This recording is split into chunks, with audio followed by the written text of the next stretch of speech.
सीधे लिए चलते हैं आपको राजस्थान विधानसभा।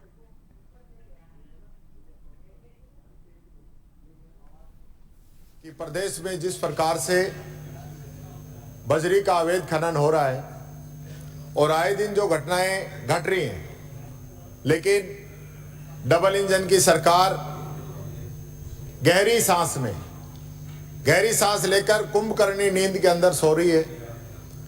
और मैं समझता हूं कि इस सरकार ने माथे के ऊपर इतना बड़ा कलंक लगवाया है माननीय अध्यक्ष महोदय कि हाई कोर्ट को यह टिप्पणी करनी पड़ी कि आप लोग सीबीआई का सहयोग नहीं कर रहे हो।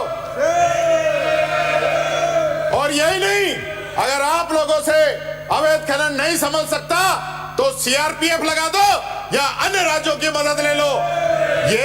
ये इस सरकार का आचरण है माननीय अध्यक्ष महोदय। ऐसी टिप्पणी हाई कोर्ट की है, हाई कोर्ट की, हम नहीं कह रहे। माननीय अध्यक्ष जी, मैं कहना चाहूंगा इसी सरकार के कैबिनेट मंत्री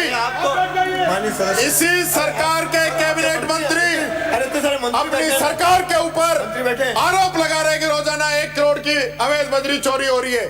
इसी सरकार के मंत्री अवैध खनन की छूट देने के लिए डिप्टी और सीआई को कह रहे हैं कि अवैध बजरी के जो ट्रैक्टर निकलते हैं निकलने दीजिए। हालत यह है इस सरकार की कि आपके सत्ता पक्ष के 20 से अधिक विधायक माननीय अध्यक्ष महोदय इस सदन के अंदर आवाज उठा सके कि हमारे यहाँ पे अवैध खनन हो रहा है। तो आप कब जागोगे? मुख्यमंत्री के क्षेत्र में, गृह राज्य मंत्री के क्षेत्र में भरतपुर और डीग के अंदर खनन के 413 पट्टे हैं, फिर भी अवैध खनन के 2 साल में 322 प्रकरण दर्ज हुए। इस कुंभकर्णी सरकार को जगाओ, इस कुंभकर्णी सरकार को जगाओ अध्यक्ष महोदय, जवाब दिलवाओ हमको। राजस्थान की जनता जानना चाहती है, राजस्थान की जनता जानना चाहती है कि ये सरकार, देखिए मैं आगे से नहीं दूंगा, फिर आगे से स्थगन नहीं दूंगा, ऐसे करोगे तो स्थगन नहीं दूंगा। बैठो। माननीय अध्यक्ष महोदय, हो गया। एक राजस्थान का बहुत गंभीर विषय है श्रमिक के ये अंतिम छोर का व्यक्ति जो राजस्थान की सरकार में हिताधिकारी की सामान्य मृत्यु अथवा दुर्घटना मृत्यु में सहायता योजना 2014 कोई मुद्दा नहीं होता है। विधानसभा की कार्रवाई माननीय अध्यक्ष द्वारा विधिवत रूप से संचालित की जा रही है। माननीय सदस्य अपनी बात कह रहे हैं और कोई कारण नहीं, कोई आधार नहीं, कोई मुद्दा नहीं, और कांग्रेस को सुनना पसंद नहीं है, उनके पास मुद्दा नहीं है।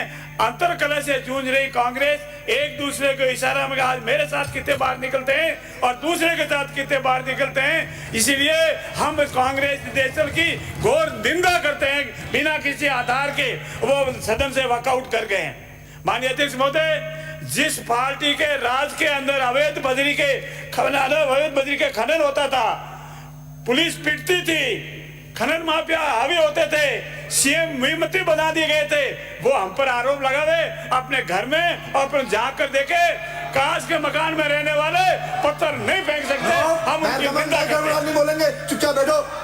अगला 295 श्री चंद्रभान सिंह चौहान, आपका उत्तर हो गए थे। एक मिनट बोल लो। हाँ, 1 मिनट। अध्यक्ष महोदय, मेरा राजस्थान प्रदेश के श्रमिकों का बहुत बड़ा मुद्दा है। 2 बरस से पूरे राजस्थान के मजदूरों की FDR नहीं हो रही है, उनको शुभ